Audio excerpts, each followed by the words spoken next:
Es admirable ver cómo se armonizan la primera lectura de los Hechos de los Apóstoles, que nos va contando el nacimiento de la primitiva comunidad cristiana, cómo vivían los primeros católicos, y los pasajes del Evangelio que nos van narrando el discurso del capítulo 6 del Evangelio de San Juan respecto de Jesús, pan de la vida, pan que baja del cielo, el pan que da la vida al mundo, y el que lo come vive eternamente, entrará en el cielo. Por eso hemos escuchado sobrecogidos esta lectura de los Hechos de los Apóstoles, donde dice que se desató una terrible persecución contra la Iglesia. Por eso leer la palabra de Dios, que ilumina el paso de la Iglesia en el siglo XXI, en este momento concreto en el que vivimos, es enormemente revelador. Cuando vemos, ayer o antes de ayer leía una declaración del Ministerio de Asuntos Exteriores del Reino Unido, de Inglaterra, que decía que la situación del cristianismo en el mundo actual se puede considerar casi como genocidio. La persecución que hay en el mundo entero contra la Iglesia Católica y contra los cristianos en general. Que estamos viviendo casi en una época de genocidio. Esto no lo decimos los católicos que nos hacemos las víctimas. Esto lo está diciendo un organismo que no puede ser más pagano, pero que tiene influencia en el mundo entero, como es el Ministerio de Asuntos Exteriores de Gran Bretaña. Bueno, pues si se ha desatado una terrible persecución, tenemos que aprender de los primeros cristianos a vivir en ella. Y dice que se dispersaron todos para salvar la vida, menos los apóstoles que se quedaron en Jerusalén. Pero dice que al dispersarse iban difundiendo las enseñanzas de Jesús, iban haciendo maravillas, la gente veía cómo vivía, cómo se amaban, cómo celebraban la fracción del pan, cómo eran asiduos a la oración, y se daban cuenta que algo maravilloso había pasado, de tal manera que la obra misionera de la Iglesia está inseparablemente unida a la persecución, al rechazo, al odio, al deseo de venganza, de matarlos, de exterminarlos a todos. Y en concreto nos vuelve a hablar, como hizo hace unos días, del apóstol Felipe.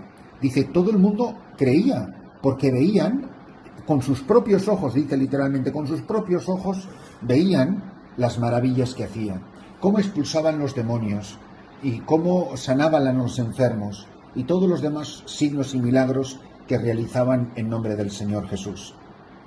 Todo esto nos tiene que hacer entender que la persecución ha estado en la misma entraña del nacimiento de la Iglesia, como lo ha estado en la vida del Señor Jesús. Si es que no pueden hacer esto en el leño seco, si ya lo han hecho en el leño verde. Si ya lo han hecho en el leño verde, claro que lo van a hacer en nosotros, que somos el leño seco, dice Jesús. Dice, si a mí me han perseguido, os perseguirán a vosotros. Somos consortes, corremos la misma suerte del esposo. Y el cristianismo se va a difundir no porque viene la banda municipal a tocar música y nos han puesto la alfombra roja cuando llegamos. Estos días que he estado visitando por primera vez las misiones de Sudán del Sur, en plena selva, en la frontera con el Congo, vengo verdaderamente emocionado, vengo sobrecogido en ver la obra colosal. En medio de la selva aparece en un claro una iglesia gigantesca construida en 1947 por los padres combonianos. Están las paredes acribilladas a balazos y te das cuenta cómo han ido llevando el cristianismo. Hace 107 años que llegó el cristianismo, solo 107 años, a estas regiones. A la ciudad de Juba, en la capital de Sudán del Sur, ha llegado este año hace 100 años. Nada, es nada. Pero van por la persecución extendiendo el cristianismo. Toda la selva está llena de muchachos que se han unido a los rebeldes, que se han unido a las milicias, que se han unido a los grupos terroristas, a lo mejor por $50, a lo mejor por un puñado de falsas promesas. Y sin embargo, uno ve cómo la Iglesia está presente. Me contaban estos cristianos con los que estuve celebrando la Santa Misa este domingo, que ellos han vivido años escondidos en la selva, y ahí han vivido su fe, y allí han hecho sus chozas, y han hecho sus capillas de ramas y de palos. Pero nunca ha muerto la fe, y muchas veces con escasísimo acceso a los sacramentos, pero se han mantenido firmes. He conocido un catequista que ha sido catequista durante 72 años. O sea, cuando todavía estaba en vigor el Concilio Vaticano I, o sea, cuando era el único concilio que se había celebrado, el último. Era verdaderamente impresionante, o sea, me daban ganas de besar las manos y los pies de este hombre que ha mantenido la fe en medio de la selva, huyendo de un sitio a otro, enseñando los mandamientos, enseñando las bienaventuranzas, enseñando el Padre Nuestro, el Ave María y el Credo. Y ha mantenido viva la fe de estas gentes. Y quedo verdaderamente maravillado. Donde había 700 personas en misa, en un lugar donde no tienen sacerdote, donde ni siquiera sabían que íbamos a venir. Y salían de la selva, que aparte no sabía de dónde habían sacado esas ropas tan impecablemente limpias en medio de tanta mugre y de tanta miseria, pero así es como se va difundiendo el cristianismo. Pero fijar, la última frase es la que os pido que os llevéis en el corazón esta mañana. Dice, y la ciudad se llenó de alegría. Esto es lo que produce el cristianismo. Ellos son perseguidos y llenan el mundo de alegría. Primero, no dice que luchen en contra, no se defienden, no usan la violencia para defenderse de la violencia que están usando contra ellos.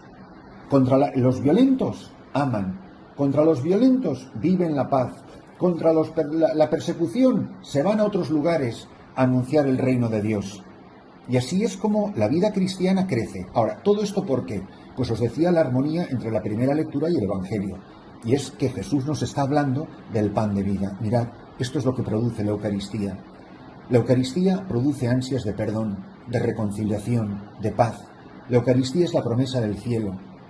La Eucaristía, quien la come, es el que está dispuesto a dar la vida por el perseguidor.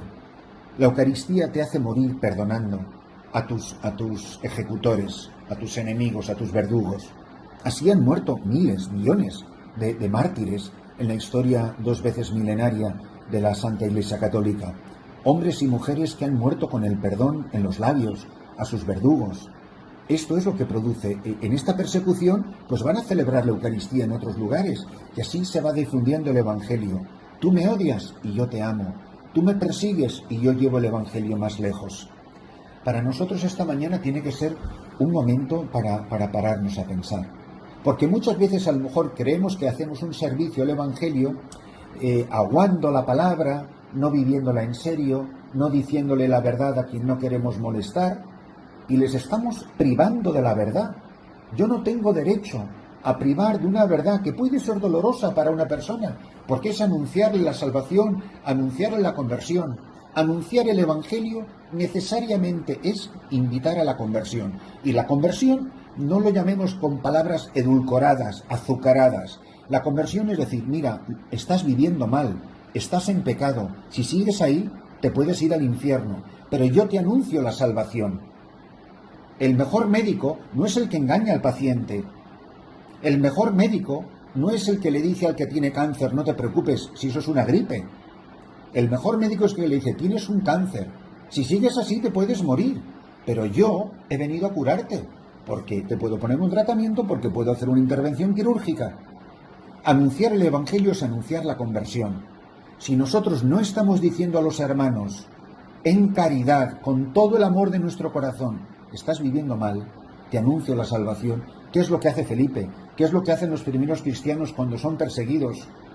Cuando les corrigen su modo de vivir para anunciarles un nuevo modo de vida, que es la vida según los 10 mandamientos y la moral de la Iglesia y las enseñanzas de las bienaventuranzas y los preceptos, las obras de misericordia corporales y espirituales a las que nos invita la Santa Madre Iglesia. Qué maravilla es cuando Jesús nos está diciendo, yo soy el pan de vida, el que come mi carne y bebe mi sangre tiene vida eterna. Claro, eso es lo que produce la Eucaristía, una comunidad eclesial que está dispuesta a dar la vida, que no le tiene miedo a la muerte, que está dispuesto a todo, que no se arredra ante la persecución o la burla o la mofa continua que aparece en los medios de comunicación, en las redes sociales, en la prensa, en los telediarios. Es la continua mofa de la Iglesia Católica, y que tú te mantengas firme. Eso solo es posible si recibes a Jesús en la Santa Comunión, en la Sagrada Eucaristía. Nosotros creemos que si comulgamos en la tierra, veremos a Jesús en el cielo, porque quien es digno de comulgar, es digno de ver a Jesús en el cielo.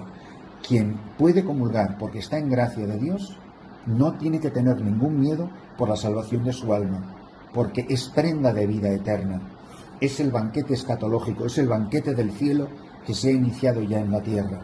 Por eso en cada misa cantamos con los ángeles y los santos, Santo, Santo, Santo. Lo que pasa en el cielo y lo que pasa en la tierra es lo mismo. Estamos unidos a una sola voz, lo dice la liturgia. Por eso, solo Cristo, pan de vida, puede dar a la Iglesia la capacidad de llenar la ciudad y el mundo entero de alegría. ¿Para qué estamos los misioneros? ¿Para qué están los sacerdotes, los obispos, las religiosas, los religiosos, los padres y madres de familia, los laicos consagrados, los jóvenes que se toman en serio su vida cristiana? ¿Para qué estamos? Para que Cristo, que es pan de vida, nos dé la capacidad de llenar la ciudad y el mundo entero de la alegría del resucitado.